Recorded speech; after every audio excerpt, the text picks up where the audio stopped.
I want to share with you some of the most common knots found inside organizations today. The first one being a negative attitude. A negative attitude. Ladies and gentlemen, I'm talking about someone who's so negative that they can walk into a dark room and start to develop. This is the negative person I'm talking about. And you all would agree with me, to work alongside this individual is draining. You'll never get things done. You can set all the goals in the world and you'll still fall short because this person's attitude will zap the energy out of the entire organization. And when you work alongside these people at an organization like Ross, when you're serving students and you're talking education, it even becomes more challenging because when the students come to this individual, they spew that same energy, that same negative attitude off to the students. And this can be the very reason why a student doesn't show up the next day, the next week. Or they say, hey, if I have to deal with that person, maybe Ross isn't for me. And it's all because of this person's attitude. The next thing is someone not being a team player.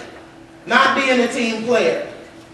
I come into organizations like I did today. I come into conferences, and sometimes I'll sit in the back and I'll float, and people will ask me, hey, are you a part of the organization? Or sometimes when I'm there to do team building, I will listen to people say, man, what team? Ain't no team. Everybody here for themselves. As long as the money is in my direct deposit, that's the only teamwork you're going to get out of me. But I'm here to tell you the team that you joined. You remember when you were interviewing at Ross? Remember when you were telling the interviewer that you were the candidate? You told them that, hey, I'm punctual, I'm professional, I love students, I love education, I can pull a rabbit out of my hat, bang cymbals with my thighs, I'm your candidate. Remember that? That's the team you joined. You didn't join that team, they didn't hire you for 5 days a week and you only work 2. They hired you to perform at standard all 5 days or all the requirements that you have to do. That's the team that you join. But often you'll find people who are on the sidelines playing spectator at work. They're not on the team. You know why? Because they have just a job mentality. Just a job mentality. See, a person who has just a job mentality, that's that individual with the negative attitude.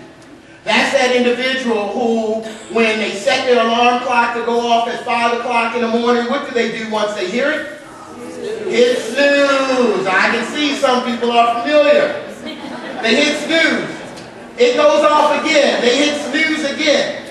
It goes off 5 more times. They hit snooze 5 more times. And then all of a sudden they jump up.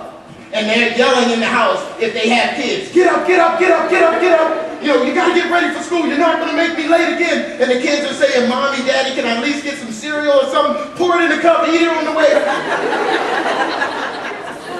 Then they get themselves ready. Then they get in the car and they're driving the car and they're putting on the makeup in the car. And if you're a guy, you grab something out of the hamper, so it's going to be grunge day. You know, so you're at work and you're angry, you're bitter, you're upset because you're going to just a job. The person with just a job mentality always gets a migraine before they come in on Monday. Or the person with just a job mentality will tell people, don't talk to me until after I had my 5th cup of coffee. That's just a job mentality. That's not being a team player.